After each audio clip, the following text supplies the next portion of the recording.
Hello everyone. तो जैसा मैंने आपको पहले ही कहा है कि आज हम जो है चैप्टर नंबर 8 जो बुक के हिसाब से है वो स्टार्ट करने वाले हैं और चैप्टर का नाम है सोर्सेज ऑफ बिजनेस फाइनेंस।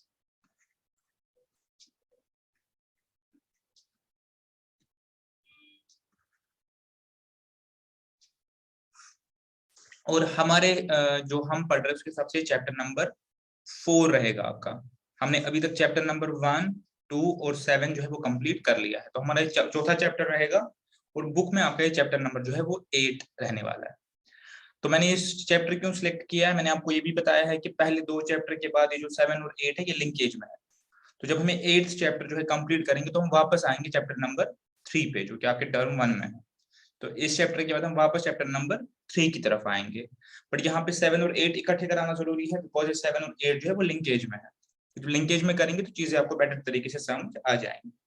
ठीक है, ये चैप्टर मोस्ट लाइकली हमारा 3 स्टिंग्स मैंने 3 क्लासेस में कंप्लीट हो जाना चाहिए। इस चैप्टर में जो कंटेंट मैंने देखा हुआ है आपके 3 स्टिंग में हो जाना चाहिए। ठीक है, तो आइए हम शुरू करते हैं। सबसे पहले हम इस चैप्टर में समझें कि पढ़ना क्या है इस चैप्टर में। इस चैप्टर में हम पढ़ेंगे कि बिजनेस, हमने कल देखा था कि कंपनी इनकॉर्पोरेट कैसे होती है, कंपनी पैसा कैसे रेज करती है, तो वो हमने वहां पे वो सब चीजें देखी थी। तो अभी हम बिजनेस एज अ होल, यहाँ पे स्पेशली कंपनी की बात नहीं होगी लेकिन बिजनेस एज अ होल, कोई भी बिजनेस एज अ होल पैसा जो है वो कहाँ कहाँ से इकट्ठा कर सकती है। What are the sources of business finance. यहाँ पे बात हो रही है बिजनेस फाइनेंस की, यहाँ पे कैपिटल की बात अभी नहीं हो रही है, ध्यान देंगे। कैपिटल हम जब हम बात करते हैं कैपिटल की, तो कैपिटल का एक डिफरेंट मीनिंग होता है। कैपिटल का मतलब आम लैंग्वेज में ओनर्स इक्विटी, ओनर का पैसा। लेकिन जब हम बिजनेस फाइनेंस की बात करते हैं तो हम बात करते हैं बिजनेस चलाने के लिए जो भी पैसा चाहिए एक ऑर्गेनाइजेशन को, उसको हम बोलते हैं बिजनेस फाइनेंस। बिजनेस चलाने के लिए जो पैसा आपको चाहिए वो होता है बिजनेस फाइनेंस। तो वहां पे ओनर की बात नहीं आती है, कहां से भी आप पैसा उठा ले, वो सारी चीजें यहाँ पे डिस्कशन हम इस पूरे चैप्टर में जो करने वाले। ठीक है, सबसे पहले हम ये समझें कि बिजनेस फाइनेंस का मतलब क्या होता है। बिजनेस फाइनेंस का सिंपल और सीधा मतलब है वो ये है कि जो भी फंड्स आपको चाहिए फॉर बिजनेस। आपने सपोज कोई भी बिजनेस शुरू करने के लिए सोचा है कि मैं कोई बिजनेस स्टार्ट करूंगा, से मैं इलेक्ट्रॉनिक्स का बिजनेस करूंगा, रेडीमेड गारमेंट्स का बिजनेस करूंगा, या कोई सॉफ्टवेयर का बिजनेस करेंगे। कोई भी बिजनेस आपने सोचा है माइंड में कि हम कोई बिजनेस जो है वो स्टार्ट करेंगे। अब ये बिजनेस स्टार्ट करने के लिए आपको चाहिए पैसे। बिना पैसे के आप कोई बिजनेस नहीं कर पाएंगे। आप ये पैसा आपका अपना है या कहीं से आप बोरो कर रहे हैं वो एक अलग पॉइंट है, लेकिन बिजनेस स्टार्ट करने के लिए जो डे टू डे एक्टिविटीज आपकी है और आपको जो कैपिटल एसेट्स खरीदने हैं, आपको जो पेमेंट्स करनी है, आपको जो प्रोडक्ट खरीदना है, आपको जो सैलरीज देनी है, आपको जो एडमिनिस्ट्रेटिव खर्चे उठाने हैं, ये सब के लिए आपको क्या चाहिए? पैसा। ठीक है, तो इस बिजनेस फाइनेंस में हम क्या पढ़ेंगे, इस बिजनेस फाइनेंस में हमें क्या पढ़ना है? हमें ये पढ़ना है कि एक जो बिजनेस है ये अपना फंड्स कहाँ से लाता है, उसको बोलते हैं एक्विजिशन ऑफ फंड्स। यानी इसके फंड्स जो है वो कहाँ से एक्वायर करेगा, एक्विजिशन ऑफ फंड्स पहला ये है। दूसरा एलोकेशन ऑफ फंड्स, सबसे पहले पैसा कहाँ से आएगा और पैसा कहाँ कहाँ पे जो है वो इन्वेस्ट करेगा। ठीक है, तो ये 2 पार्ट हमें इस पर्टिकुलर टॉपिक में कवर करने हैं, एक्विजिशन साइड और एलोकेशन साइड। ठीक है, इसको हम अकाउंटेंसी की लैंग्वेज में आपको पता होगा लायबिलिटी और एसेट वाला बोलते हैं कि आपने फंड्स कहाँ से लाए। ये फंड पहले, सबसे पहले ये आपके ऑर्गेनाइजेशन है, आप फंड्स कहीं से अरेंज करेंगे, इसको बोलते हैं फंड्स की एक्विजिशन। जहां से पैसा आप उठाएंगे, चाहे कैपिटल चाहे लायबिलिटी आप उठाएंगे, ये आपके ऑर्गेनाइजेशन में पैसा आ गया। अब ये पैसा आप कहाँ कहाँ पे एलोकेट करेंगे। ठीक है, तो ये एक बहुत सिंपल सा कॉन्सेप्ट है कि बिजनेस करने के लिए आपको जो भी पैसे की रिक्वायरमेंट है, चाहे अपने रनिंग खर्चे उठाने के लिए, एडमिनिस्ट्रेटिव खर्चे उठाने के लिए, सैलरीज देने के लिए, स्टाफ हायर करने के लिए, आपका जो प्रोडक्ट है उसको परचेज करने के लिए, जो भी आपको पैसा चाहिए, तो उसके बारे में हम इस पर्टिकुलर टॉपिक में पढ़ेंगे बिजनेस फाइनेंस में।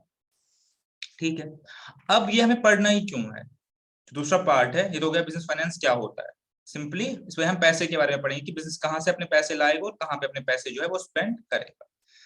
अब एक पॉइंट आएगा इसमें कि एक पॉइंट आएगा कि हमें पढ़ना क्यों है, हमें बिजनेस फाइनेंस के बारे में क्यों पढ़ना है।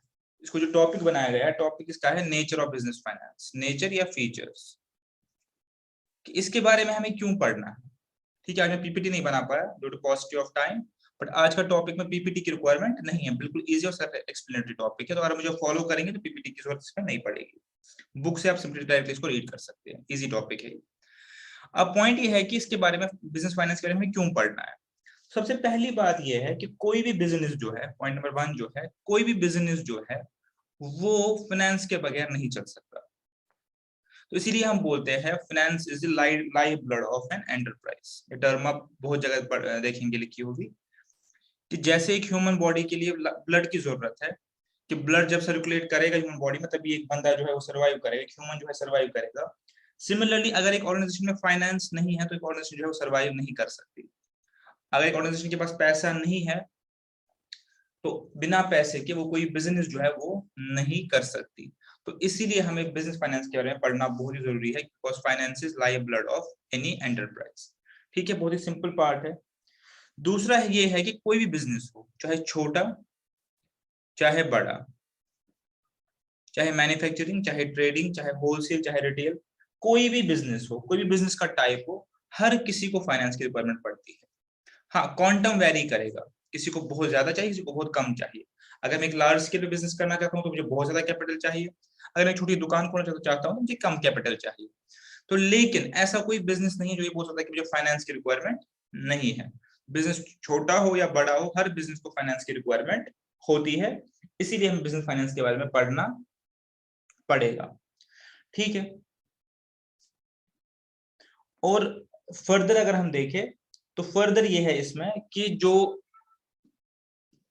बिजनेस फाइनेंस है इसमें हम क्या पढ़ते हैं, estimation of funds, estimation of funds इसमें पढ़ते हैं एस्टिमेशन ऑफ फंड्स के बारे में, और उनका जो है प्रोस्पेक्टिव यूजेज। क्या मतलब हो गया इसका, कि जब आप एक बिजनेस स्टार्ट करने वाले हैं, आपने बिजनेस आइडिया कंसीव किया, तो सबसे पहले आप जो है फाइनेंशियल एस्टिमेट बनाते हैं कि मुझे इस बिजनेस को स्टार्ट करने के लिए कितना पैसा जो है वो लगेगा, और ये पैसा मैं कहाँ कहाँ यूटिलाइज करूंगा। तो बिजनेस के बिगिनिंग में ही, इंसेप्शन में ही, बिजनेस के इंसेप्शन में ही, या जब आपने ये बिजनेस का आइडिया कंसीव किया है, तब से ही आपको जो ये फाइनेंस है उसके बारे में पढ़ना और समझना पड़ेगा। ठीक है, नॉर्मली क्या हम क्या करते हैं, हम प्रोजेक्ट रिपोर्ट्स बना, जब एक बिजनेस हमारे एक आइडिया आता है तो हम इसकी प्रोजेक्ट रिपोर्ट्स बनाते हैं, फीजिबिलिटी रिपोर्ट बनाते हैं। उसमें हम क्या दिखाते हैं, उसमें यही दिखाते हैं कि over the period of time business कहाँ कहाँ से पैसा उठाएगा, कहाँ कितनी सेल करेगा, कहाँ से पैसा, और फाइनली कितना प्रॉफिट जो है वो कमाएगा। तो ये सब रिपोर्ट्स जो है ये बिगिनिंग बिजनेस के स्टार्ट में ही बनती है। तो इसलिए हमें बिजनेस फाइनेंस के बारे में पढ़ना बहुत ही जरूरी होता है। ठीक है, तो इसके अलावा और कुछ ज्यादा नहीं है, बस ये 2-3 चीजें है कि कोई भी बिजनेस जो है फाइनेंस के बगैर सर्वाइव नहीं कर सकता। फाइनेंस बिजनेस का लाइफ ब्लड है, और हमें फाइनेंस में एस्टिमेट करना पड़ता है फंड्स को, उनके प्रोस्पेक्टिव यूसेज को हमें एस्टिमेट करना पड़ता है। 2-3 पॉइंट आप और लिख सकते हो, मैं आपको बाद में लिख के दे दूंगा, आपकी जब आपको मैं नोट्स दे दूंगा इस पूरे बिजनेस स्टडीज के, तब मैं आपको और 2-3 पॉइंट्स में बना के दे दूंगा। लेकिन मेन जो पॉइंट्स है वो यही इस बिजनेस फाइनेंस के बारे में है कि हम इसको क्यों पढ़ रहे हैं। ठीक है, अब जो आएगा वो सबसे इंपॉर्टेंट टॉपिक है जो आएगा, वो है कि हमें जो जो हमारी फाइनेंशियल नीड्स होती है वो 2 टाइप की होती है। ये इंपॉर्टेंट है, क्लासिफिकेशन ऑफ फाइनेंशियल नीड्स। हमें पैसा जब चाहिए होता है, हमें 2 पर्पसेस के लिए पैसा चाहिए होता है।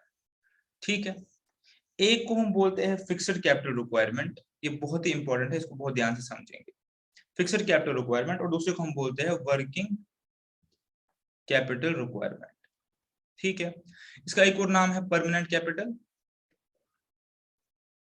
और इसका नाम है सर्कुलेटिंग कैपिटल।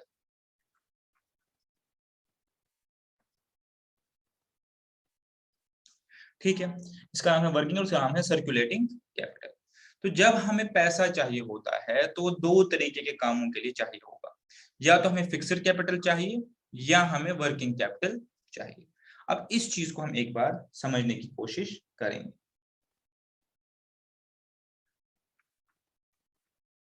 ठीक है, इसको हम एक एग्जाम्पल समझने की कोशिश करेंगे और मेरे साथ ध्यान से समझेंगे। एक बार पहले हम एग्जाम्पल से समझेंगे और उसके बाद हम यहाँ पे पॉइंट्स लिखेंगे और उसके पॉइंट्स के थ्रू फिर समझेंगे। पहले एग्जाम्पल से समझेंगे। फॉर एग्जाम्पल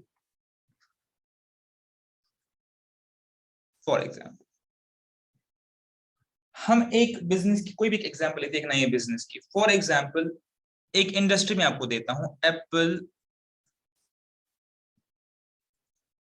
जूस मैन्युफैक्चरिंग या इंडस्ट्री बोल दीजिए। इस एग्जाम्पल को समझेंगे तो आपका सारे जो इसमें जो कॉन्सेप्ट है दोनों क्लियर हो जाएंगे। अब आपने और मैंने मिलकर डिसाइड किया कि हम एक बिजनेस स्टार्ट करेंगे, और बिजनेस का हम किस चीज का करेंगे, हम जो एप्पल है, हमने ये नोटिस किया कि एप्पल जो बहुत सारे हैं वो वेस्ट हो रहे हैं। जब एप्पल का सीजन होता है तो बहुत सारा फ्रूट जो है वो पेड़ों से गिर के नीचे आ जाता है। अगर हम उनको अच्छे से साफ सफाई करें, जो कि पूरे का पूरा एप्पल वेस्टेज हो जाता है, उनको प्रॉपर क्लीनिंग करके उनमें वो दाग वगैरह रिमूव करके हम उसका एप्पल जूस जो है बना सकते हैं, उसका बिजनेस अच्छा है, हमें अच्छा प्रॉफिट होगा। हमने एक एनालिसिस किया कि हम इस बिजनेस को स्टार्ट करेंगे। आपको पता है कि कोई बिजनेस स्टार्ट करने के लिए पैसा लगेगा, तो अब आप अपने माइंड में एक सोचेंगे, एक माइंड में एक ड्राफ्ट क्रिएट करेंगे कि अगर हमें ये एप्पल जूस की इंडस्ट्री खोलनी है, एक फैक्ट्री खोलनी है, तो हमें कहाँ कहाँ पे खर्चा होगा, हमारे खर्चे के पॉइंट क्या क्या है। ठीक है, मैं आपकी कुछ हेल्प करता हूँ, अपने माइंड में एक ड्राफ्ट बना लीजिए। सबसे पहला खर्चा हमें होगा, फर्स्ट एंड फॉरमोस्ट थिंग, हमें एक फैक्ट्री जो है वो खरीदनी पड़ेगी या रेंट पे लेनी पड़ेगी। आप मान लीजिए मुझे खरीदनी है एक फैक्ट्री, ठीक है, हो गया फैक्ट्री। अगर मैं फैक्ट्री ना भी खरीदूं तो आप इसको रेंटर जो है वो ले सकते हैं, ठीक है, ये मुझे रेंट पड़ेगा या मैं परचेज करूंगा, वो मेरी अपनी मर्जी है। दूसरा, मुझे मशीनरी लगानी पड़ेगी, मुझे मशीनरी लगानी पड़ेगी। कौन सी मशीनरी?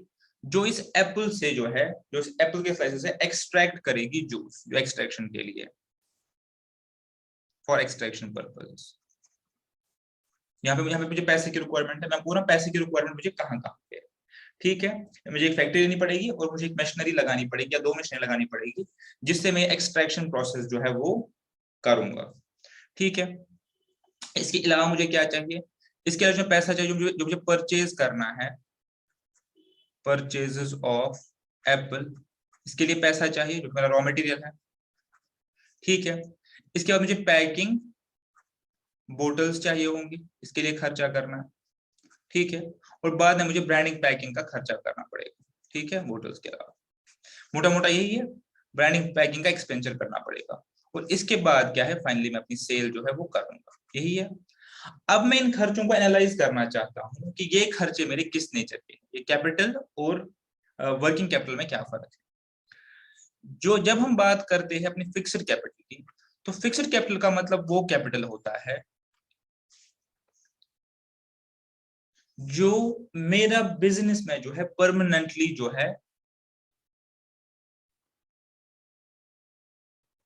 ब्लॉक हो जाएगा।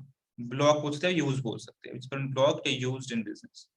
मतलब इसका क्या है कि ये जो पैसा है ये मेरा तभी रियलाइज होगा, वापस कैश में कन्वर्ट होगा, जब मैं ये बिजनेस बंद करूंगा। जब तक बिजनेस चल रहा है, ये कैपिटल मेरा, ये पार्ट ऑफ कैपिटल मेरा जो है वो रियलाइज नहीं होगा, वापस कैश में कन्वर्ट नहीं होगा। ठीक है, इसका मतलब मेरा वो कैपिटल जो मैंने इसलिए खर्च किया है ताकि मैं जो है अपना बिजनेस जो है रन कर सकूं लॉन्ग रन के लिए, इसमें मेरा कैपिटल जो है वो बिजनेस में परमानेंटली जो है ब्लॉक हो जाएगा, और वो वापस तभी कैश में कन्वर्ट होगा जब मैं अपना बिजनेस बंद करूंगा। इसके अलावा मेरा कैश में कन्वर्ट नहीं होगा। एक और तरीका है समझने का इसको, it is used to buy, it's used to buy, ये मैं यूज करता हूँ ये पैसा, फिक्स्ड कैपिटल, बाय करने के लिए वो मशीनरी या वो चीजें, मशीनरी या एसेट्स भी आप बोल सकते हैं, which are not meant for resale। ये मैं वहां पे इन्वेस्ट करता हूं ये पैसा, उन चीजों में जो रीसेल के लिए नहीं है। ठीक है, हम वापस एग्जांपल पे आएंगे, आप उसको अच्छे से समझेंगे। मैं पहली बात कि ये कैपिटल मेरा परमानेंटली ब्लॉक हो जाएगा बिजनेस में, और ये तभी रियलाइज होगा वापस कैश में जब मैं बिजनेस को बंद करूंगा, उससे पहले ये पैसा मेरा नहीं निकलेगा। दूसरा, ये मैं उन एसेट्स में लगाता हूं या उस मशीनरी में लगाता हूं जो मुझे रिसेल के लिए नहीं है। जो मुझे वापस बेचने के लिए नहीं है, या तो रिसेल के लिए नहीं है, या दूसरा वो कन्वर्टेबल भी नहीं है रिसेल के लिए। ठीक है, और जर्नली मैं ये रेज करता हूं फ्रॉम लॉन्ग टर्म जो है वो रिसोर्सेस। जर्नली मैं ये रेज करता हूं अपने लॉन्ग टर्म रिसोर्सेस से, क्योंकि मुझे ये वापस नहीं देना है, क्योंकि मुझे ये जो वापस कैश में कन्वर्ट नहीं करना, तो इसका मतलब मुझे लॉन्ग टर्म से जो है वो रेज करना पड़ेगा। ठीक है, अभी बस को नोट डाउन कीजिए, ज्यादा अभी इसको मैं डीप में जाने की जरूरत है, मैं इसको एग्जाम्पल से अच्छे से समझाऊंगा, इस एग्जाम्पल पे वापस आऊंगा तो आप उसको अच्छे से समझेंगे। एक बार जस्ट रीड कर लीजिए, तीन चीजें आपको आइडेंटिफाई करनी है। पहला कि ये कैपिटल आपका परमानेंटली जो है फिक्स्ड कैपिटल ब्लॉक हो जाएगा, तब इसको परमानेंट कैपिटल बोलते हैं। दूसरा, ये आपको तभी रियलाइज होगा जब आप बिजनेस बंद करेंगे। तीसरा, ये आप उन एसेट्स में लगाते हैं जो आपको सेल नहीं करने हैं, जो आपको सेल के लिए नहीं है, ना कन्वर्टेबल है सेल में, समझेंगे इस चीज को भी। और लास्टली, नॉर्मली आप ये लॉन्ग टर्म फंड से उठाएंगे, इसका भी रीजन है क्यों उठाएंगे। ठीक है, अब आप मेरे साथ एग्जाम्पल पे उसको समझेंगे। मेरा बिजनेस क्या है, मैंने बिजनेस का नेचर क्या रखा, मैंने कहा बिजनेस है मेरा सेल ऑफ पैकेज या बोटल्ड एप्पल जूस। ठीक है, अब मुझे सबसे पहला खर्चा क्या करना पड़ा, लैंड, मुझे लैंड खरीदनी पड़ी, लैंड की कॉस्ट। अब बताइए लैंड में मुझे कितने लगे, 10 लाख रुपए। ठीक है, इसके बाद मैंने मशीनरी इंस्टॉल की और फैक्ट्री पे खर्चा किया, मशीनरी प्लस फैक्ट्री, ये मैंने खर्चा किया सपोज मान लीजिए 5 लाख, कितना हो गया, 15 लाख। अब आप इन दो खर्चों को एनालाइज कीजिए और वो डेफिनेशन 3 को समझ लीजिए। जो मुझे लैंड की कॉस्ट है, क्या मैं कल को उठ के इस लैंड को बेचूंगा, बेच सकता हूं, सेल कर सकता हूं, बट क्या मेरे पास लैंड सेल के लिए है, आंसर इज नो, लैंड मेरे पास सेल के लिए नहीं है। क्या लैंड मेरा फाइनली फिनिश्ड गुड में कन्वर्ट होगा, answer is no, land sale के लिए नहीं है और लैंड फिनिश्ड गुड में कन्वर्जन के लिए भी नहीं है। लैंड मेरा फिनिश्ड गुड में कन्वर्जन के लिए नहीं है, हाँ फिनिश्ड गुड बनाने के लिए यूज होगा ये, लेकिन लैंड जो है एज सच खुद कन्वर्ट नहीं होगा फिनिश्ड गुड में, इसको हम आगे समझेंगे। ठीक है, तीसरा, सबसे पहली चीज, लैंड मेरा सेल के लिए नहीं है और लैंड जो है, लैंड मेरा सेल के लिए नहीं है और लैंड जो है वो फिनिश्ड गुड में कन्वर्ट नहीं होगा। अब लैंड मुझे वापस कैश में कब कन्वर्ट होगा, जब मैं बिजनेस को क्लोज करूंगा। अगर मुझे कल कोई बिजनेस बंद करना है तो मैं अपनी लैंड बेचूंगा, मशीनरी बेचूंगा और मुझे इसके पैसे वापस आ जाएंगे। तो ये 15 लाख मेरे जो है ये बिजनेस में हमेशा के लिए फंस गए। हमेशा से मतलब क्या है, कब तक, जब तक मुझे बिजनेस करना है। मेरा ये कैपिटल तभी वापस निकलेगा बिजनेस से जब मुझे बिजनेस बंद करना हो। तो ऐसे कैपिटल को हम कहते हैं परमानेंट कैपिटल। क्या कहते हैं, ठीक है, बहुत ध्यान से समझेंगे। ये लैंड और ये मशीनरी और फैक्ट्री जो है, ये मेरे लिए क्या बनेगा, परमानेंट कैपिटल, बिकॉज ये वापस तभी कन्वर्टेबल टू कैश होगा जब मैं इस बिजनेस को वाइंड अप करूंगा। मैं कल को उठ के लैंड अगर बेच दूंगा तो बिजनेस कहां पे करूंगा, बिजनेस नहीं कर सकता। तो इसका मतलब ये कैपिटल मेरा हमेशा के लिए बिजनेस में जो है वो फंस गया, इसको हम बोलते हैं परमानेंट कैपिटल। ठीक है, और एक लास्ट चीज, अब मुझे 15 लाख रेज करने हैं, क्या ये 15 लाख में शॉर्ट टर्म लोन से या शॉर्ट टर्म बोरोइंग से ले सकता हूं, आंसर इज नो। इसका क्या मतलब है, अब मुझे 15 लाख रुपए चाहिए इस फैक्ट्री और लैंड के लिए, मुझे 15 लाख रुपए चाहिए। ठीक है, मुझे 15 लाख रुपए चाहिए थे इस फैक्ट्री और लैंड के लिए। अब अगर मैं फॉर एग्जाम्पल मार्केट से 3 महीने के लिए पैसा उठाऊं या 6 महीने के लिए पैसा उठाऊं, मार्केट से 6 महीने 3 महीने के लिए ये 15 लाख, तो क्या ये डिसीजन वाइज डिसीजन है, आंसर इज नो। ये पैसा तो मेरा हमेशा के लिए ब्लॉक हो गया। तो मैं कैसे शॉर्ट टर्म लायबिलिटी इनकर करके एक लॉन्ग टर्म एसेट या कैपिटल एसेट खरीद रहा हूँ, ये तो बिजनेस डिसीजन गलत है, क्योंकि 6 महीने में तो 15 लाख रियलाइज नहीं होंगे, 15 लाख तो हमेशा के लिए फंस गए हैं, तो परमानेंट कैपिटल है, ये मेरे पास जो है फिक्स्ड कैपिटल है, ये तो हमेशा फंस गया। तो अब अगर मैं 3 महीने के लिए पैसा उठाया है उसको इन्वेस्ट कर लिया मैंने परमानेंट कैपिटल में, तो जब 3 या 6 महीने बाद ये बंदा मुझे पैसे मांगने आएगा तो मैं उसको क्या दूंगा, मैं तो या तो मुझे लैंड बेच के बिजनेस बंद करना पड़ेगा। तो इसीलिए हम कहते हैं कि जब आपकी फिक्स्ड कैपिटल होती है उसको आप उठाओ लॉन्ग टर्म बोरोइंग से।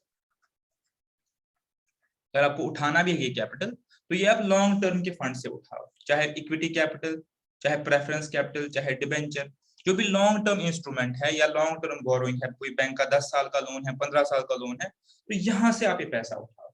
इसको आप शॉर्ट टर्म मार्केट से मत उठाओ, इसको आप शॉर्ट टर्म लोन है, शॉर्ट टर्म बोरोइंग से मत उठाओ। जब आपको पता ही है कि पैसा मेरा कन्वर्ट होना ही नहीं है कैश में, तो मैं 3 महीने के बाद पैसे कैसे दूंगा। तो इसीलिए हमें एज अ बिजनेस डिसीजन क्या है, फिक्स्ड कैपिटल के लिए पैसा जो है वो हमें लॉन्ग टर्म बोरोइंग से उठाना पड़ेगा। ठीक है, चलिए अब हम आते हैं सेकंड पार्ट की तरफ, वर्किंग कैपिटल, सर्कुलेटिंग कैपिटल। इसी बिजनेस में कैपिटल जो हमें चाहिए होता है डे टू डे रनिंग के लिए, ठीक है, डे टू डे रनिंग के लिए, which is convertible to finished good, या बोल सकते हैं कन्वर्टेबल टू कैश। ठीक है, जो आपका कैश में कन्वर्ट होने वाला है, और इसकी रिक्वायरमेंट क्या होती है शॉर्ट टर्म के लिए। एग्जाम्पल से समझेंगे, बस लिख लीजिए इसको। डे टू डे रनिंग के लिए जो यूज होगा, कन्वर्जन टू फिनिश्ड गुड्स या कैश होगा, शॉर्ट टर्म के लिए यूज होगा, और विच इज रियलाइज्ड, इंपॉर्टेंट है, realised in the operating cycle. ये बहुत इंपॉर्टेंट चीज है, जो आपके ऑपरेटिंग साइकिल के अंडर अंडर आपको पैसा वापस मिलेगा। अब आपको बस इसमें पूरा जो समझना है वो एक चीज समझना है, ऑपरेटिंग साइकिल क्या होता है। ये ऑपरेटिंग साइकिल जो है वो क्या होता है, ये ऑपरेटिंग साइकिल, अगर मैं ये समझ लिया तो अपने सारा जो है कॉन्सेप्ट समझ लिया। Day to day capital, conversion to cash, short term और ऑपरेटिंग साइकिल, 4 चीज। अब इसी बिजनेस में वापस आते हैं, ये हो गया, ये 15 लाख का, इसको मैं रेज कर देता हूं, ये हो गया। तो अब आप देख लीजिए इसी चीज की तरफ हम वापस आएंगे, इसी एग्जाम्पल में 15 लाख मेरा फंस गया परमानेंट कैपिटल, ये मेरा तभी नहीं कि मैं बिजनेस बंद करूंगा।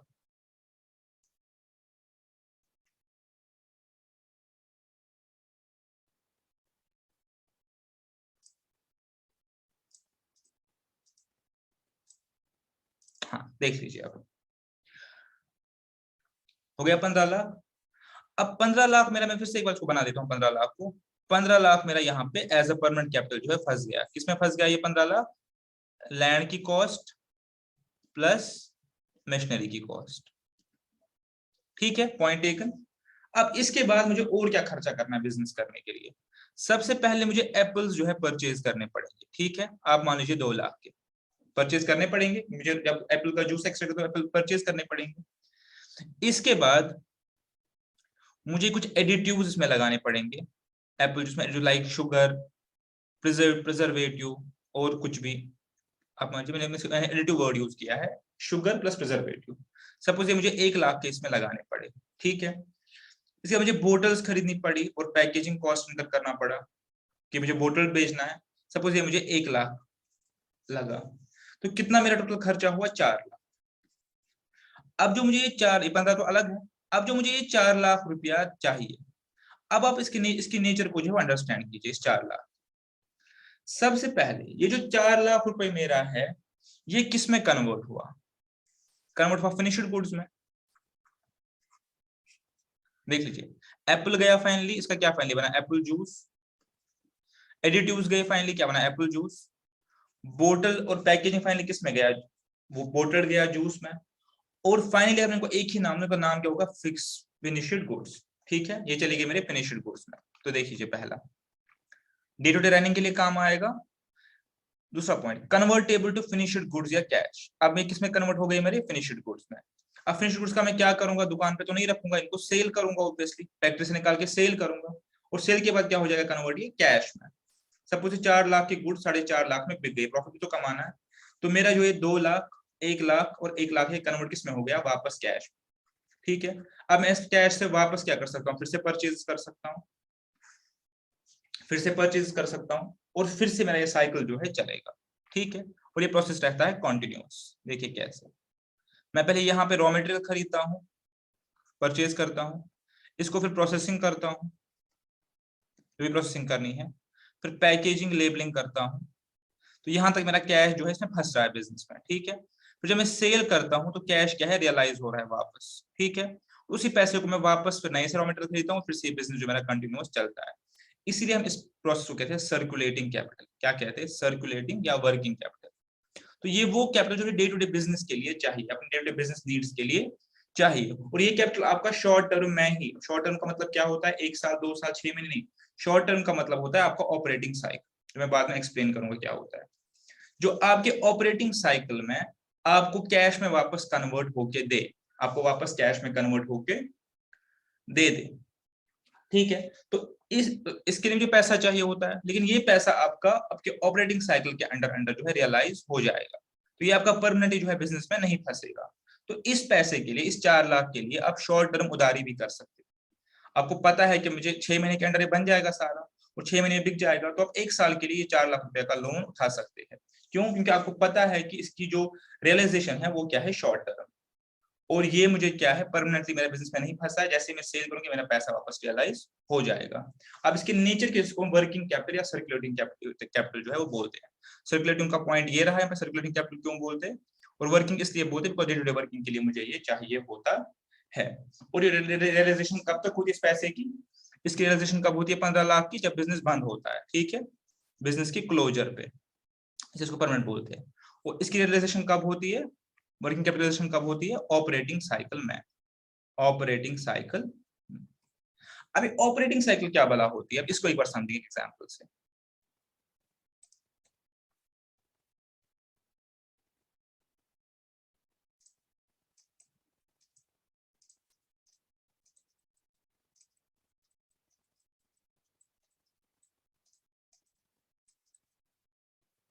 ठीक है, अब इसको समझेंगे ताकि आपको और अंडरस्टैंडिंग हो जाए इस चीज की, और उसके बाद ऑपरेटिंग साइकिल हम समझेंगे। हम एक बहुत ही बेसिक सी एग्जांपल लेते हैं। ठीक है, हम लेते हैं एग्जांपल एक बेकर की, जिससे आप अपनी डेली ब्रेड खरीदते हैं, जिसको हम कश्मीर में नॉर्मली क्या बोलते हैं, कांदुल बोलते हैं। ठीक है, नानवाई उर्दू में। ठीक है, तो बेकर की एग्जांपल ले लीजिए, सिंपल आपके मोहल्ले में, आपके लोकेलिटी में जो बेकर है, जिससे सुबह अपनी मॉर्निंग ब्रेड खरीदते हैं, उसकी एग्जांपल ले लीजिए। अब आप एज अ बेकर नहीं सोचेंगे, अब आप एज अ बिजनेस सोचो कि ये जो बेकर है, ये जो कांदुर है, आप ये सोचो कि इसका परमानेंट कैपिटल या फिक्स्ड कैपिटल क्या है। अब आप बिजनेस स्टडीज के स्टूडेंट हो, आप इस पॉइंट ऑफ व्यू से सोचोगे, और उसका वर्किंग कैपिटल क्या है।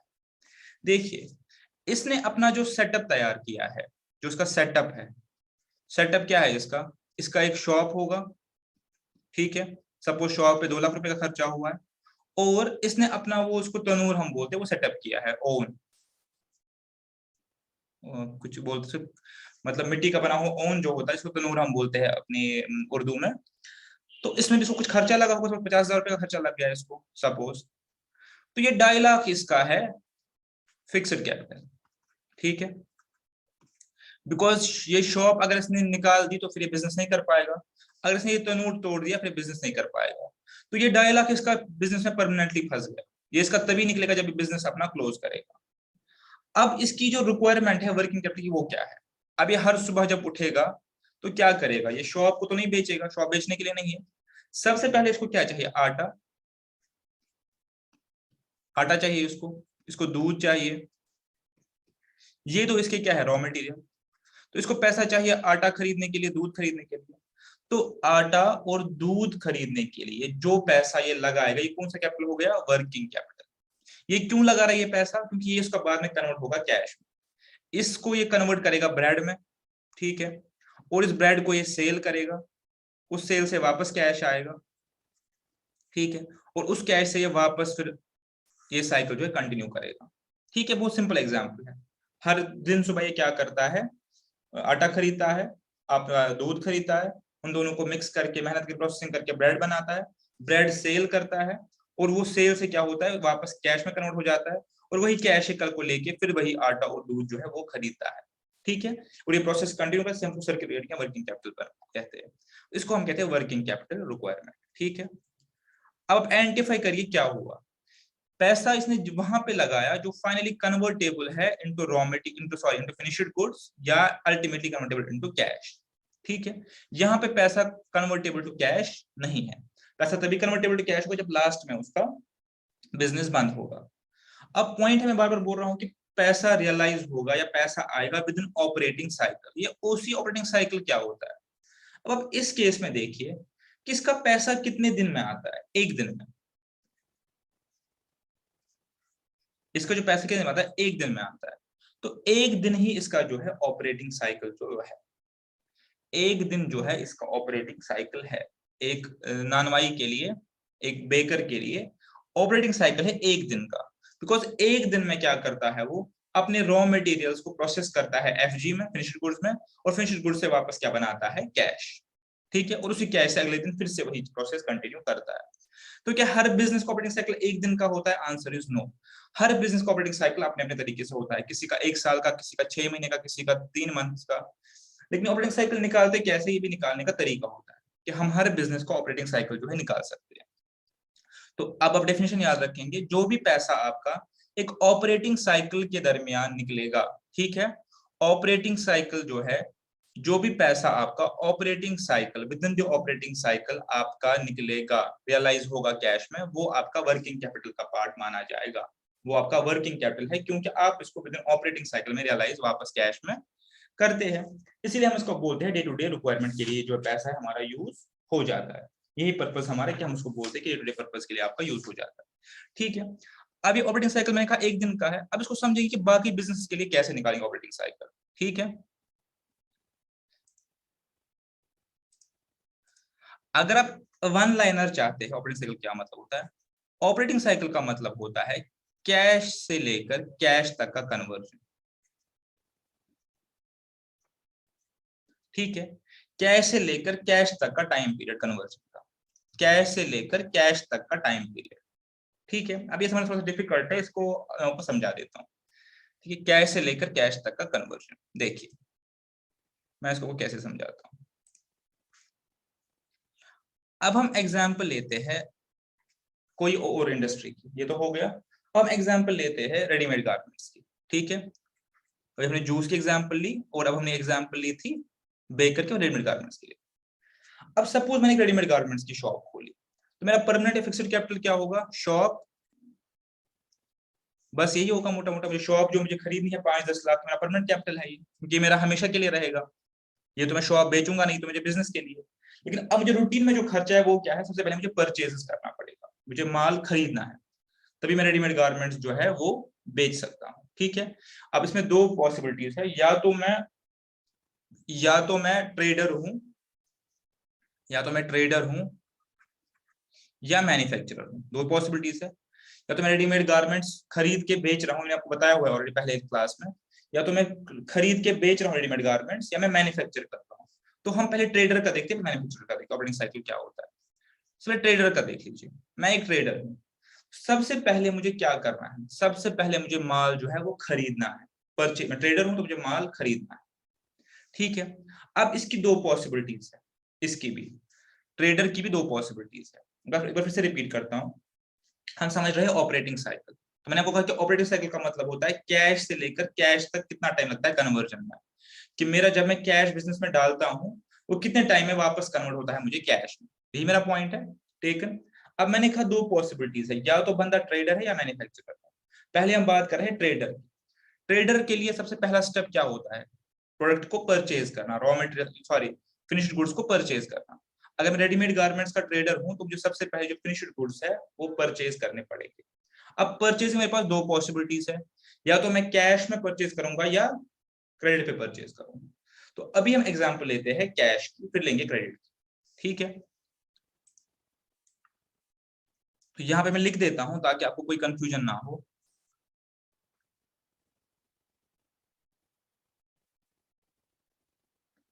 अभी हम समझ रहे हैं ट्रेडर और कैश परचेज। तो सबसे पहले जो ट्रेडर है ये क्या करेगा? ये इस पॉइंट पे, यहां पे मान लीजिए ये पॉइंट है मेरा, इधर करेगा काम, ये कैश परचेजेस करेगा। सपोज इसने क्या कर लिया, परचेज कर लिया इसने यहाँ इस पॉइंट पे। ठीक है, तो अब आप विजुलाइज करेंगे, आपको ये विजुलाइज करना पड़ेगा कि आपने एक शॉप खरीदी, और आज आप उठे, आपने 10 लाख का माल जो है वो खरीद लिया। पैसे भूल जाइए, अभी मैं पैसों में की दिक्कत नहीं है। 10 लाख का माल आपने खरीद लिया, आपने माल खरीद लिया। तो अभी आपका जो गोडाउन है या आपका जो शोरूम है ये पूरे माल से भरा हुआ है। तो क्या ये पॉसिबिलिटी है कि आज ही आपने 10 लाख का माल खरीदा और आज ही आपने 10 लाख का माल बेच भी दिया? Answer is no. तो आज की डेट में क्या हो गया, मेरा जो कैश है वो किस में कन्वर्ट हो गया? मेरा कैश किस में कन्वर्ट हो गया? टेक्निकली बताइए, मेरा कैश कन्वर्ट हो गया स्टॉक में। तो मेरे पास जो कैश पड़ा हुआ था, मैं एज्यूम कर रहा हूँ कि मैंने कैश परचेज किया, बाद में क्रेडिट का देखेंगे, तो मेरा कैश कन्वर्ट हो गया स्टॉक में। ठीक है, मेरे पास अब मेरे गोडाउन पे माल पड़ा हुआ है, रेडीमेड गारमेंट्स पड़े हुए हैं। तो अब ये स्टॉक बिकने से पहले ऑन द एवरेज कुछ दिन मेरे गोडाउन में तो रहेगा। ये स्टॉक, ये आइटम बिकने से पहले कुछ दिन मेरे गोडाउन में तो रहेगा। एग्जांपल लेते हैं, आप कल को किसी स्टॉक किसी शोरूम पे जाते हैं, कोई आप मान लीजिए अपने लिए कोई गारमेंट लेने, आप कल को इधर गए एक स्टोर पे, तो क्या जो आपने गारमेंट परचेज किया वो उसी दिन उसने खरीदा था उस स्टोर वाले ने? Answer is no. हो सकता है वो 2 महीने पहले वाला स्टॉक हो, वो 1 महीने पहले वाला स्टॉक हो, वो 15 दिन पहले वाला स्टॉक हो, लेकिन ऑन द एवरेज मेरा जो माल है वो सेल से पहले, बिकने से पहले कुछ ना कुछ टाइम तो गोडाउन में रहता है। इसको हम बोलते हैं इन्वेंट्री होल्डिंग पीरियड। क्या बोलते हैं? Inventory holding period. क्या होता है inventory holding period? IHP। Inventory holding period का मतलब ये होता है कि मेरा माल बिकने से पहले कितना टाइम जो है वो गोडाउन में या शोरूम में रहेगा। एग्जाम्पल लीजिए, ऑन द एवरेज 2 मंथ्स। तो इसका मतलब 2 महीने तक जो है मेरा माल जो है वो बिकने से पहले जो है गोडाउन में रहता है। अब 2 महीने के बाद क्या होगा? यहाँ पे 2 महीने के बाद इस पॉइंट ऑफ टाइम पे, यहाँ पे 2 महीने के बाद क्या हो? सेल हो जाएगी। क्या हो जाएगी? सेल। तो जब सेल हो गई, मैं शुरू कर से क्या है, जो सेल हो गई तो अब स्टॉक किस में कन्वर्ट हो गया? डेटर में। ठीक है, जरूरी नहीं कि बंदा मुझे आज ही पैसा दे, मेरा स्टॉक कन्वर्ट हो गया किस में? डेटर में। ठीक है, तो अब जो ये बंदा है ये मुझे पैसे सपोज दे रहा है 3 महीने बाद, तो इसको हम बोलते हैं डेटर्स होल्डिंग पीरियड। ठीक है, डेटर्स होल्डिंग पीरियड, यानी मेरे डेटर जो है वो कितने टाइम के बाद पैसा दे। क्योंकि आपको पता है हर कोई बिजनेस जो है कैश में डील नहीं करता, क्रेडिट में भी बिजनेस जो है वो डील करते हैं। Debtors holding period. तो अब इस पॉइंट पे देखिए, यहाँ पे मैंने कैश परचेज की, तो इस पॉइंट पे क्या हो गया? कैश कन्वर्ट हो गया स्टॉक में। यहाँ पे क्या हो गया? स्टॉक कन्वर्ट हो गया डेटर में। अब यहाँ पे डेटर जो है पैसा लेके मेरे पास आ जाएगा इधर। ठीक है, तो इस दिन क्या होगा? डेटर क्या कन्वर्ट होगा मेरा? कैश में। डेटर मेरा कन्वर्ट हो जाएगा इस दिन कैश में। तो आप मुझे बताएं कि मेरे बिजनेस का ऑपरेटिंग साइकिल कितना हुआ? 5 मंथ्स। तो 5 मंथ्स मेरा क्या जाएगा? Operating cycle. फिर कैश से लेकर कैश तक मुझे कितना टाइम लगता है? 5 महीने लगते हैं इस बिजनेस को। अब यही जो कांदूर है उसके लिए कितना ऑपरेटिंग साइकिल? 1 दिन। वो सुबह कैश डालेगा, शाम को कैश वापस आ जाएगा, उसके लिए होता है 1 दिन। ठीक है, लेकिन हर बिजनेस के लिए अपना अपना ऑपरेटिंग साइकिल होता है। जो लोग शॉल्स में डील करते हैं, आपको पता कश्मीर में ज्यादा ही बिजनेस चलता है, अब उनका ऑपरेटिंग साइकिल 1-1 साल का होता है। उनका क्रेडिट होल्डिंग पीरियड 1-1 साल का होता है। तो सबसे पहले शॉल को बनने में ही 6 या 8 महीने लग जाते हैं। उसके बाद 2-3 महीने 4 महीने वो डेटर खा जाता है, क्रेडिट पे होता है ये बिजनेस। तो उनका 1 साल 13-14 महीने भी होता है कभी कभी ऑपरेटिंग साइकिल। तो ऑपरेटिंग साइकिल क्या क्या मतलब होता है? कैश से लेकर कैश तक जो है कितना टाइम लगेगा। ठीक है, तो यहाँ पे सिंपल हमें फॉर्मूला पड़ा, inventory holding period plus debtors holding period. ठीक है, क्योंकि बात हो रही है ट्रेडर की। अब एक पॉइंट आपके माइंड में नेचुरली आना चाहिए कि आपने कहा कि हम सबसे पहले गए, हमने कैश में जो है स्टॉक खरीद लिया। हो सकता है कि हमारे पास कैश ना हो देने के लिए और हम भी माल उधार पे ले आए। हम भी माल क्या ले आए? उधार पे। ठीक है, तो उस केस में क्या करेंगे? आई थिंक आप यहाँ पे अपना माइंड अप्लाई करने चाहिए। अब यही टाइमलाइन फिर से बनाएंगे। ठीक है, ये रन से बनाएंगे। इस पॉइंट ऑफ टाइम पे मैं गया, इस पॉइंट ऑफ टाइम पे गया, मुझे माल खरीदना है। ठीक है, बट मेरे पास कैश नहीं है, मेरे पास कैश नहीं है।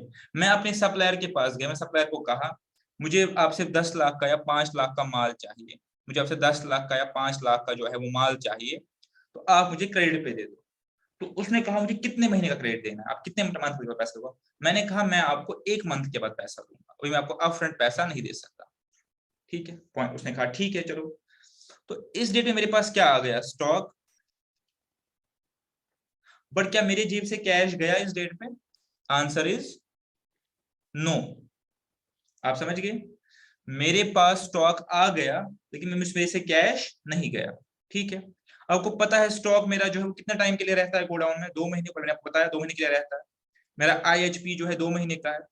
और उसके बाद जब ये बिकेगा यहाँ पे तो 3 महीने के बाद डेटर पैसा देता है, तो DHP 3 महीने का डेटर्स होल्डिंग पीरियड।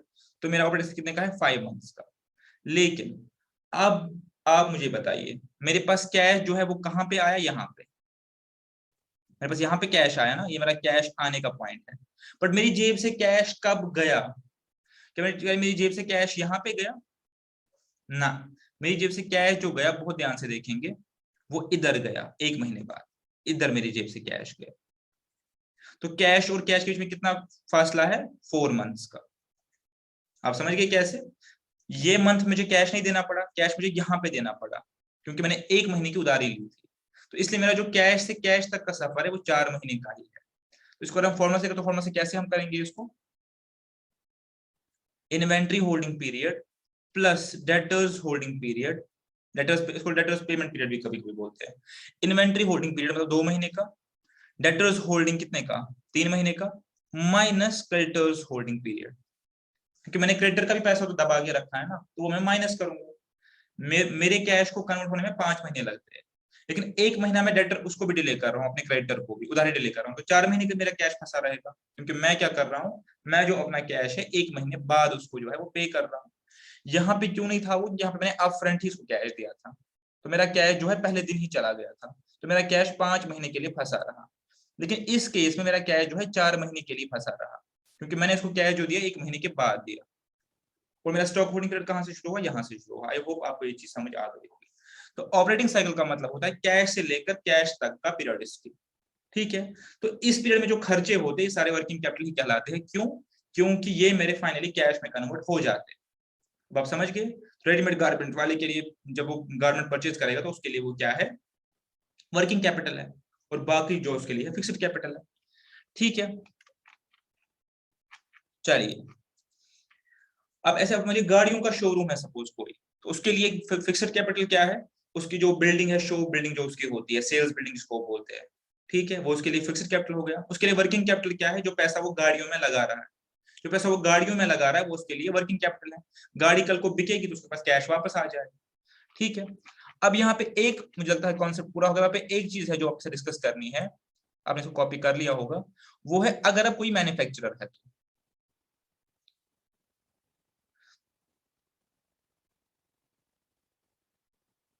अब मैन्युफैक्चर केस में एक ही चीज है, कोई बड़ी बात तो नहीं है, उसके लिए एक ही चीज है कि उसके लिए और थोड़ी बड़ी चीजें ऐड हो जाएंगी। क्या होगी? मैं फिर डायरेक्टली तो परचेज नहीं करता, कॉन्सेप्ट सेम है उसके लिए भी। अब एग्जांपल लीजिए कि मैं रॉ मटेरियल, रेडीमेड गारमेंट जो है वो मैन्युफैक्चर कर रहा हूँ। सबसे पहले मैं क्या खरीदूंगा? Raw material. तो यहाँ पे मैं खरीदूंगा रॉ मटेरियल। ठीक है, उसके बाद रॉ मटेरियल मैंने आज खरीदा, तो आज ही मैं इसको कन्वर्ट तो नहीं करूंगा। रॉ मटेरियल को कुछ टाइम तो लगेगा ना, 1 महीना 15 दिन जो है फाइनली गारमेंट बनने में, सिल के आने में। तो इसको हम बोलते हैं, इसको रॉ मटेरियल होल्डिंग पीरियड। कि आपका रॉ मटेरियल जो है, या एक और नाम इसका है रॉ मटेरियल कन्वर्जन पीरियड भी, कि रॉ मटेरियल आपका कितने टाइम में कन्वर्ट होता है, किसमें? एफजी में। ठीक है, यहाँ पे एफजी बन गया। अब इस एफजी बनने के बाद जब स्टॉक बन गया, अब ये गोडाउन पे रहेगा 2 महीने, तो उसको हम क्या बोलते हैं? अभी मेरा इन्वेंटरी होल्डिंग पीरियड सेम, यहाँ पे किस में कन्वर्ट हो गया? सेल में। इसके बाद पैसे 3 महीने बाद आएंगे, तो इसको हम क्या बोलते हैं? Debtors holding period. ठीक है, तो यहाँ पे फाइनली मेरा जो है कैश आ जाएगा। तो इस केस में भी आपकी फॉर्मूला क्या रहेगी? फॉर्मूला से ज्यादा आप इसको,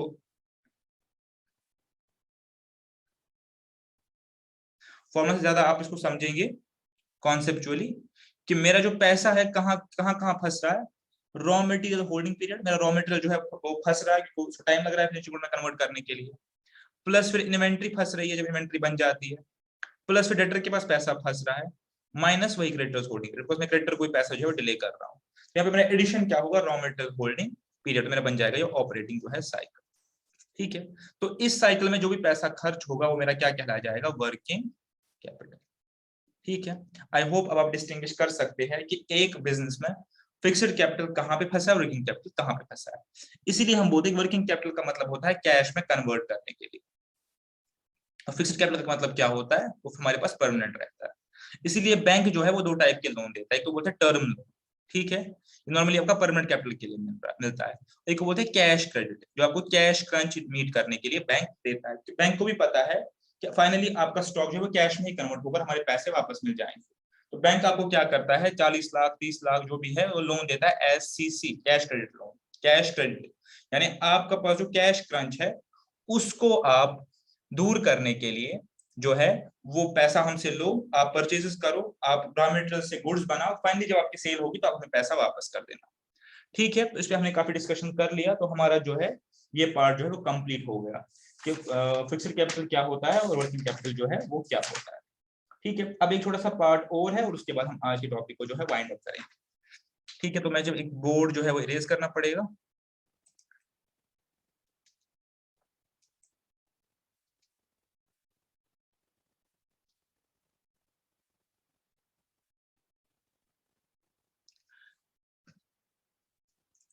तो ये तो हो गया एज पर रिक्वायरमेंट, मैं कैपिटल को दो तरीके में डिवाइड करता हूँ, मुझे फिक्स्ड कैपिटल के लिए पैसा चाहिए और वर्किंग कैपिटल के लिए पैसा चाहिए। अब ये जब मैं पैसा लाऊंगा, ये तो हो गई एज पर रिक्वायरमेंट। ठीक है, एज पर रिक्वायरमेंट मैंने क्या क्या कहा है आपको, मैंने कहा एज पर रिक्वायरमेंट दो पार्ट्स है, फिक्स्ड या परमानेंट, सर्कुलेटिंग, अब पता है सर्कुलेटिंग क्यों उसको बोलते हैं, या वर्किंग। लेकिन as per source, as per source, अब पैसा मुझे कहीं से लाना है ना, एक तो हो गया मुझे किस चीज के लिए चाहिए, ये हो गया मुझे यूजेज, लेकिन सोर्स के हिसाब से पैसे के दो क्लासिफिकेशन है, या तो पैसा होगा ओन्ड या होगा बोरोड। ठीक है, बहुत ही सिंपल है, बेसिक चीज है। ओन्ड मतलब अपना पैसा, ओन्ड मनी अपना पैसा या ओनर्स का पैसा, इसलिए ओन्ड बोलते हैं। और बोरोड मतलब जो है आउटसाइडर्स का पैसा, जिसको हम आम लैंग्वेज में लोन बोलते हैं, इसको हम बोलते हैं आम लैंग्वेज में कैपिटल और उसको हम बोलते हैं लोन।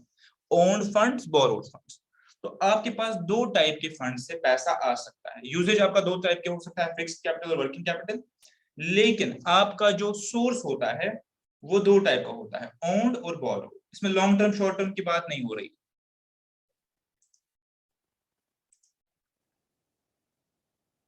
तो एज पर सोर्स हमारे पास दो क्लासिफिकेशन है, ओन्ड और बोरोड।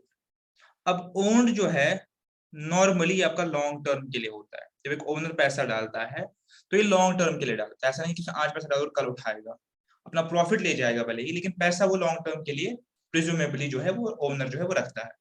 लेकिन बोरोड में आपके पास दोनों ऑप्शन है, और बोरो शॉर्ट टर्म के लिए भी कर सकते हैं और लॉन्ग टर्म के लिए भी कर सकते हैं।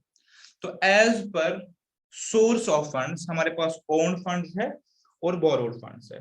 तो ओन फंड्स बेसिकली वो फंड्स होते हैं जो हम रेज करते हैं लॉन्ग टर्म के लिए इन फॉर्म ऑफ कैपिटल, ठीक है, जो ओनर हमें देता है।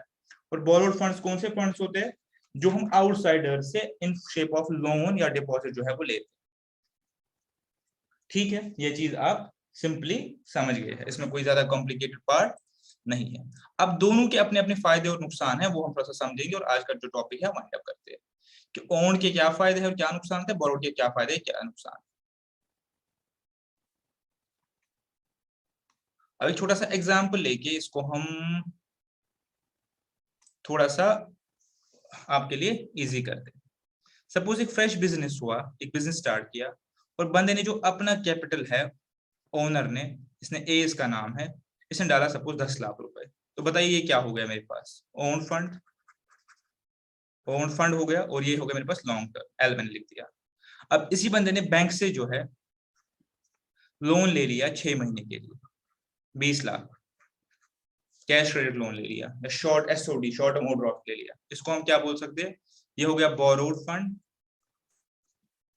और ये हो गया शॉर्ट टर्म। ठीक है, बिकॉज ऑपरेटिंग साइकिल के अंडर इसको पे करना है।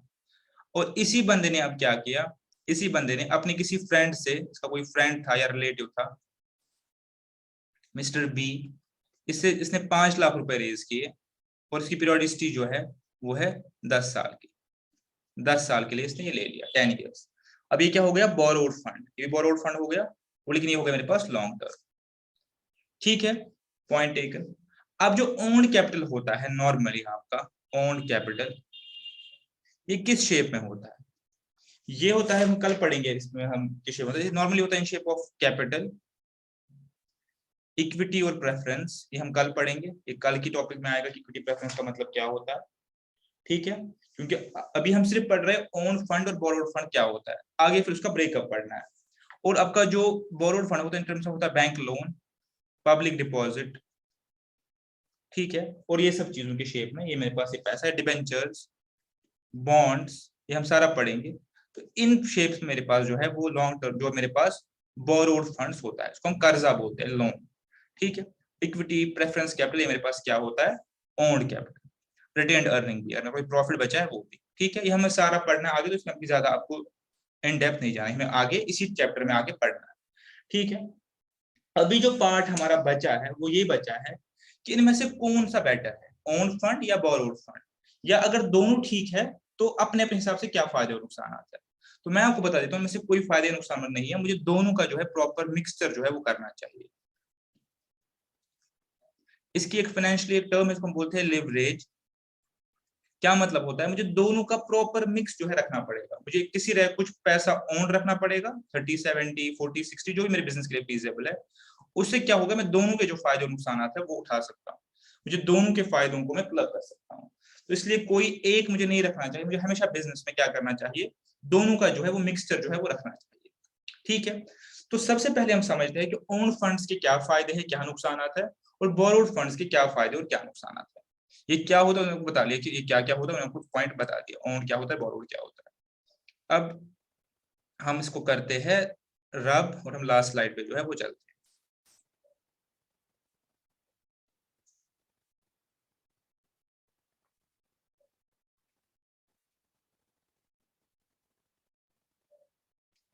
चलिए हो गए। तो अब हम आते हैं सबसे पहले ओन फंड पे। ठीक है। ओन फंड, ओन, बताइए सबसे पहला फीचर क्या होगा, खुद बताएंगे। ओन फंड का सबसे पहला फीचर क्या होगा कि ये जो है परमानेंट है, मैंने पहले ही बताया, परमानेंट और लॉन्ग टर्म। जब एक ओनर पैसे डालता है वो परमानेंटली डालता है और लॉन्ग टर्म के लिए डालता है, वो कल ही नहीं आएगा कि मुझे पैसा वापस दे दो, उसने डाला ही है बिजनेस करने के लिए। तो ओनर का पैसा प्रिज्यूमेबली लॉन्ग टर्म के लिए होता है। ठीक है। एक्सेप्शनल केस में there is buyback, but in general case as a rule या नॉर्मली ओनर का पैसा हमेशा लॉन्ग टर्म के लिए बिजनेस में रहता है। दूसरा जो है कि ओनर जो है वो कंट्रोल करते हैं वोटिंग राइट। ठीक है, कंट्रोल द मैनेजमेंट, ये ठीक है ना पॉइंट, कि जब कोई बंदा बिजनेस में पैसे डालेगा तो उसको वोटिंग राइट मिलेगा और मैनेजमेंट का जो है कंट्रोल भी मिल जाएगा। ऑब्वियसली जब एक बंदा बिजनेस में ओनरशिप ले रहा है, ओनरशिप का क्या मतलब होता है, ये बिजनेस के प्रॉफिट्स एंड लॉसेस में हिस्सेदार बन रहा है, तो इसको मैनेजमेंट का कंट्रोल भी मिल जाएगा। ठीक है, पॉइंट टेकन। तीसरा, कंपनी पे कोई ओब्लिगेशन नहीं है, कंपनी पे कोई ओब्लिगेशन नहीं है इसको रिपे करने की। अब इसको चीज को समझ लीजिए, अगर मेरा बिजनेस का लॉस हो गया तो मुझे ओनर को कुछ नहीं देना, लॉस के केस में मुझे ओनर को कुछ नहीं देना। अगर प्रॉफिट हो गया तो मैं ओनर को डिविडेंड दूंगा। मेरे पास ओब्लिगेशन पेमेंट की नहीं है, मुझे मैंडेटरी पेमेंट इसको नहीं करना है। ठीक है, मुझे इसको मैंडेटरी पेमेंट नहीं करना है, मुझे इसको तभी पेमेंट करना है जब मेरे पास प्रॉफिट होगा, किस चीज का, इसके सरप्लस का। ठीक है। चौथा, मैं ये प्रॉफिट्स को वापस री इन्वेस्ट कर सकता हूँ, जरूरी नहीं कि मैं इनको डिस्ट्रीब्यूट करके दूं, मैं इस प्रॉफिट को वापस इन्वेस्ट कर सकता हूँ इसी बिजनेस में, ओनर का ही पैसा है ना। ठीक है। और लास्टली, मुझे ओनर को कोई सिक्योरिटी नहीं देनी पड़ती, क्योंकि बिजनेस का ओनर है, तो ये जब मुझे पैसे देगा तो कोई सिक्योरिटी नहीं मांगेगा। जब आप बैंक के पास जाओगे लोन के लिए तो बैंक मुझे 50 लाख रुपए देगा, तो बैंक बोलेगा पास क्या सिक्योरिटी है, या स्टॉक, या अपनी बिल्डिंग, या अपना कोई मकान, मेरे पास कुछ तो सिक्योरिटी रखोगे कि मैं 50 लाख रुपए दूं। लेकिन जब ओनर कैपिटल डालता है वो कोई सिक्योरिटी उसको नहीं देते, बिकॉज वो हिस्सेदार होता है बिजनेस का। तो वो बिजनेस का क्या होता है, वो is interested in business, interested in business की prosperity. Owner is interested in prosperity of business, तो ये इन्वेस्ट करता है बिजनेस के प्रॉफिट्स और लॉसेस में, प्रॉफिट्स और लॉसेस में। ठीक है। तो अब इस चीज को समझ लीजिए कि ओनर के फंड के ये सारे फायदे होते हैं जब एक ओनर डिस्ट्रीब्यूट करता है। तब इसी के बेसिस पे आप बताइए कि इसके जो है फायदे और नुकसान, इसी के बेसिस पे। सबसे पहला फायदा जो हो गया, सबसे पहला फायदा जो हो गया इसमें वो ये होगा कि कैपिटल जो है परमानेंट है, ये फायदा है, परमानेंसी सबसे पहला फायदा है इसमें ओनर फंड में। दूसरा फायदा क्या है कि हम लार्ज अमाउंट रेज कर सकते हैं, बिकॉज जब हम डेट रेज करते हैं तो हमें ये डर रहता है कि कभी बिजनेस जो है कर्जे के तले डूब ना जाए। उसका क्या मतलब होता है, उसका मतलब ये होता है कि जब हम कर्जा लेते हैं तो फिर उस पर इंटरेस्ट लगता है, जब हम ओन फंड लेते हैं उसको डिविडेंड देना पड़ता है, डिविडेंड तभी देना है उसको जब प्रॉफिट होगा, लेकिन जब मैं लोन उठाता हूँ तो लोन वाले को मुझे इंटरेस्ट देना पड़ेगा, चाहे मुझे प्रॉफिट हो चाहे नहीं हो, उसको मुझे जो है इंटरेस्ट देना पड़ेगा। लोन वाले बंदे को मुझे अपना इंटरेस्ट जो है वो सर्व करना पड़ेगा। तो इसीलिए मैं ज्यादा डेट जो है वो नहीं उठाता। बट कैपिटल में मुझे पता है कि उसको पैसा वापस देने की जरूरत तो है नहीं, कि हमें बहुत ज्यादा कैपिटल जो है वो रेज कर सकता हूँ। ठीक है, जो मेरे पास कैपिटल जो ने कंट्रीब्यूट किया है उनका डायरेक्टली से रहता है मैनेजमेंट में, तो ये फायदा है। जिसका पैसा लगा है वो मैनेजमेंट में भी काम कर रहा है, तो उससे क्या फायदा हो रहा है कि वो अपने पैसे का खुद ध्यान रखेगा। There is no conflict of interest. Owner और जो है वो अपना जो है उसके पास वोटिंग राइट आ जाता है, तो इसलिए वो अपना बिजनेस का जो है ख्याल रखेगा। सिक्योरिटी की जरूरत नहीं है, मेरिट ही है इसका। There is no need of security, मुझे कुछ गिरवी नहीं रखना पड़ेगा। ठीक है।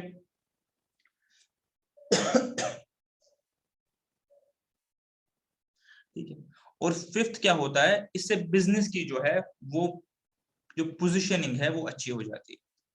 अगर एक बिजनेस में ओनर का अच्छा खासा पैसा लगा हो तो बाहर वाले लोग भी पैसा आपको दे देंगे। सपोज 100 करोड़ का प्रोजेक्ट है और आपने 70 करोड़ अपने लगाए हैं, तो कोई बैंक हेजिटेट नहीं करेगा आपको 30 करोड़ देने में। लेकिन अगर आपने 100 करोड़ में 10 करोड़ खुद के लगाए तो बैंक जो है वो 90 करोड़ देने में क्या करेगा, हेजिटेट करेगा। तो ओनर फंड से क्या होता है, एक तरह से आपकी पोजीशनिंग जो होती है वो अच्छी हो जाती है मार्केट में, कि आपने खुद जब बिजनेस पे भरोसा कर रहे हो, खुद पैसा लगा रहे हो, तो बाहर वाला भी भरोसा करके आपको पैसे दे देगा। ठीक है, अब बताइए नुकसान क्या है। इसके नुकसान भी है कुछ। अगर ओनर फंड इतने ही अच्छे हैं तो हर बिजनेस 100% ओनर फंड क्यों नहीं रेज करता, लोग लोन क्यों रेज करते हैं फिर?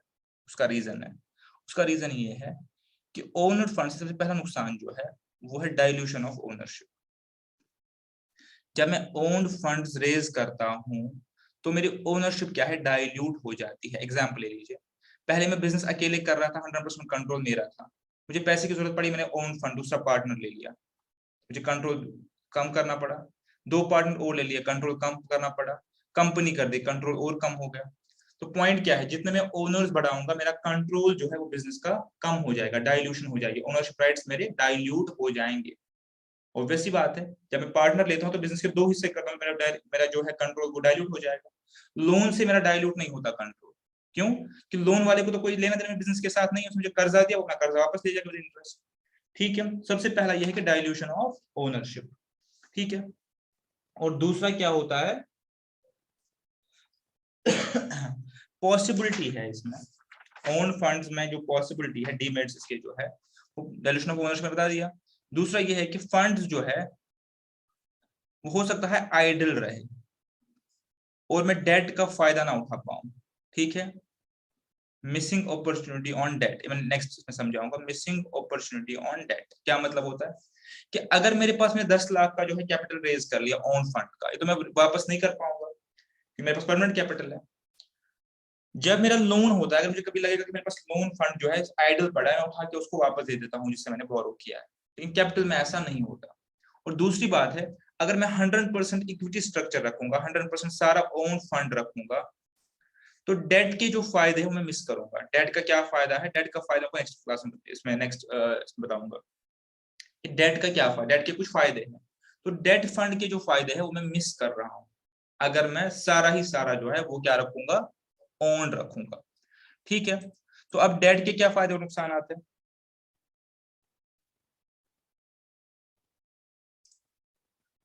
देखिए, डेट का पहला फीचर ये है कि डेट फंड जो मेरे पास होता है, बोरोड फंड जिसको हम बोलते हैं, या डेट फंड जिसको आप बोलते हैं भाषा में, बोरोड फंड मेरे पास शॉर्ट टर्म भी हो सकता है, लॉन्ग टर्म भी हो सकता है। यहाँ पे मेरे पास ऑप्शन है। सबसे पहला फायदा ये हुआ कि ये शॉर्ट टर्म भी हो सकता है और लॉन्ग टर्म भी हो सकता है। मैं चाहूं तो डेट 1 साल के लिए लूं, चाहूं तो 5 साल के लिए लूं। तो इसको मैं एज अ वर्किंग कैपिटल भी यूज कर सकता हूँ, मैं इसको एज अ जो है फिक्स्ड कैपिटल भी यूज कर सकता हूँ, पहला फायदा। दूसरा, इसका रिपेमेंट टेन्योर जो है वो फिक्स्ड होता है, मुझे पता है इसका रिपेमेंट टेन्योर। ठीक है, मुझे पता है मुझे ये पैसा कब वापस देना है, 6 महीने में, 1 साल में, 2 साल में। ठीक है, तीसरा, इससे मुझे कितना इंटरेस्ट रेट देना है मुझे वो भी पता है, नहीं इस पे जो रिटर्न मुझे देना है दैट इज नोन। इक्विटी के केस में या ओन फंड के केस में आपको नहीं पता कितना उसे वापस देना है, वो तो शेयर होल्डर के एक्सपेक्टेशन के हिसाब से। लेकिन जब आप डेट रेज करते हो, आपको पता है आपको बैंक को 12% देना है, 10% देना है, 8%, आपको पहले ही पता है कि आपको कितना पैसा बैंक को देना है। Fourth, no voting right, lender का कोई वोटिंग राइट नहीं होता, वो जो बिजनेस का ओनर होता ही नहीं, उसने अपना पैसा दिया है, पैसा ले जाएगा। उसको बिजनेस में कोई इंटरेस्ट है, अपने इंटरेस्ट उसको जो होता है अपने जो उसका इंटरेस्ट है उसमें उसको होती है दिलचस्पी, उसको बिजनेस में उतना ज्यादा दिलचस्पी नहीं होती, उसको कोई वोटिंग राइट जो है वो नहीं मिलता। लेकिन दिक्कत क्या है, इसमें आपको कोई सिक्योरिटी जो है वो देनी पड़ेगी, डेट के केस में आपको सिक्योरिटी जो है वो देनी पड़ेगी, ठीक है। डेट के केस में आपको क्या देनी पड़ेगी, सिक्योरिटी, ठीक है। तो अब फटाफट बताएंगे इसके फायदे और नुकसान इसी फीचर के बेसिस पे। तो अब आप खुद ही समझ जाएंगे कि फायदे क्या है कि नुकसान है। सबसे पहला फायदा क्या है मेरा डेट फंड्स में, वो ये है कि इंटरफेरेंस मेरी नहीं होती, ना मेरी जो ओनरशिप राइट्स है वो डाइल्यूट हो जाते, क्योंकि डेट वाले को मैं अपने बिजनेस का पार्टनर या ओनर नहीं बना रहा हूं, तो मेरी ओनरशिप स्ट्रक्चर पे कोई फर्क डेट से नहीं पड़ता, ठीक है। डेट में मेरे पास फ्लेक्सिबिलिटी है, जब चाहे रेज करूं और जब चाहे वापस करूं, तो मेरे पास फ्लेक्सिबिलिटी है, लॉन्ग टर्म शॉर्ट टर्म की फ्लेक्सिबिलिटी भी है, ठीक है। एक और फैक्टर क्या है कि मेरा आउट गो जो है वो फिक्स्ड है, मुझे पता है मेरा आउट गो कितना है, फिक्स्ड है, आउट गो मेरा फिक्स्ड है, ठीक है। मेरा आउट गो इसमें क्या है, फिक्स्ड है, तो मुझे पता है कि मुझे कितना पैसा वापस देना है। और lastly it reduces tax, it reduces tax, ये पॉइंट मैं आपको थोड़ा सा समझाऊंगा नीचे फिगर्स के जरिए, किससे टैक्स भी आपका कम होता है। और एक और फायदा क्या है,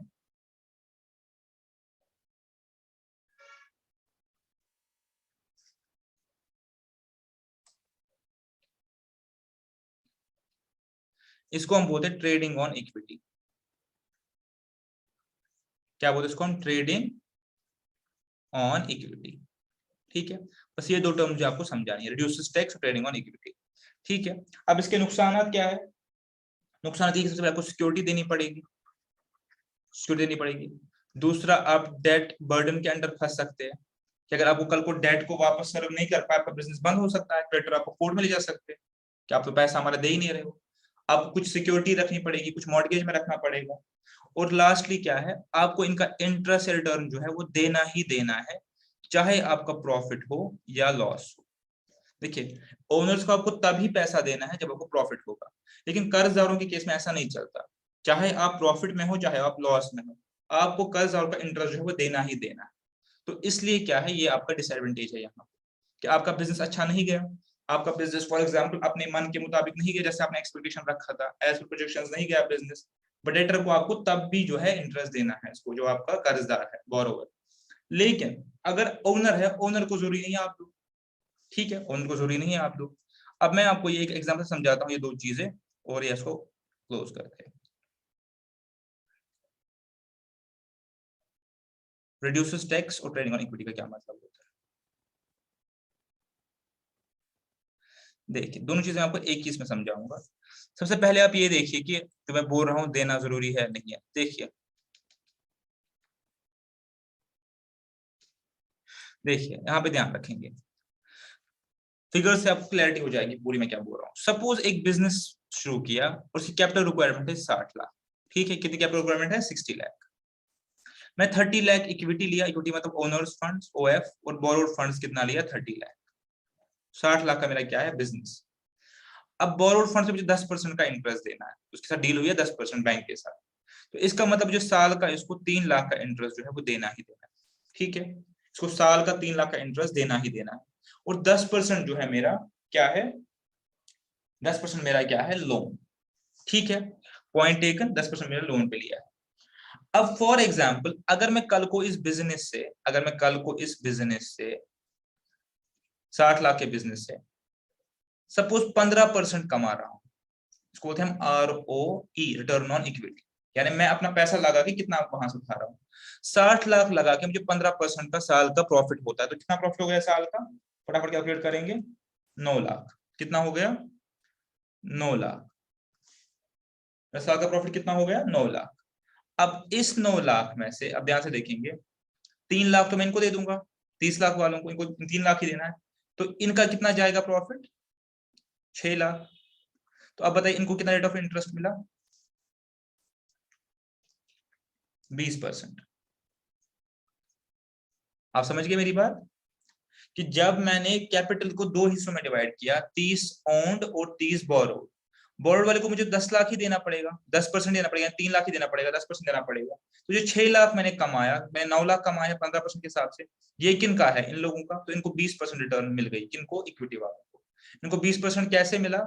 जब मैंने डेट को 10% पे बोरो किया। तो डेट से किनको फायदा हो गया? इनको फायदा हो गया। लेकिन अब अगर ध्यान से देखिए, अब अगर मैं बिजनेस में 8% कमा रहा हूं, अगर मैं 8% ही कमा रहा हूं इस बिजनेस से, ठीक है, मैं इस बिजनेस से ही 8% कमा रहा हूं, और मुझे डेट वाले को कितना देना है? 10%। उससे क्या होगा? इनका रिटर्न भी रिड्यूस होगा। ध्यान से देखिए, अगर मैं कमा रहा हूं 4.8 लाख ही साल का, मैं 8% ही कमाया मैंने इस बिजनेस से, मैंने 10% पे उठाया मार्केट से कैपिटल, लेकिन कमाया 8% ही, तो साल का कितना हो गया? 4.8 लाख। तो मुझे डेट वालों को कितना देना पड़ेगा? 4.8 लाख। ओनर्स के लिए कितना बचा? 1.2 लाख। तो फिर ओनर्स की रिटर्न कितनी हो गई? 1.2 डिवाइडेड बाय 30%, विच इज 4%। इनको 4% ही मिला अपने कैपिटल पे। क्यों? कि मैंने डेट की रेट से कम पे पैसा कमाया। तो यही मतलब होता है, जब मार्केट अच्छा है और मैं पैसा बहुत कमा सकता हूँ कैपिटल पे, तो मैं डेट से क्या फायदा उठा सकता हूँ? मैं जो है बोरोड वालों को 10% पे निपटा के ओनर्स को जो है उनको अच्छा खासा रिटर्न जो है मार्केट से दे सकता हूँ, जैसे मैंने इस केस में दे दिया। ठीक है, इस प्रोसेस को हम बोलते हैं ट्रेडिंग ऑन इक्विटी, यानी इक्विटी को कम करके डेट को बढ़ाना ताकि इक्विटी वालों को फायदा हो। तो ये मैं कर सकता हूं अपना, जब मैं डेट को इंट्रोड्यूस करूंगा। अगर मैं 100% इक्विटी ही रखूंगा, ओनर ही रखूंगा, तो फिर मैं ये चीज नहीं कर सकता। ठीक है, हो गया ये ट्रेडिंग इक्विटी, इस चीज को बोलते हैं। और लास्ट पार्ट जो है टैक्स बचाता है, वो भी देख लीजिए कैसे।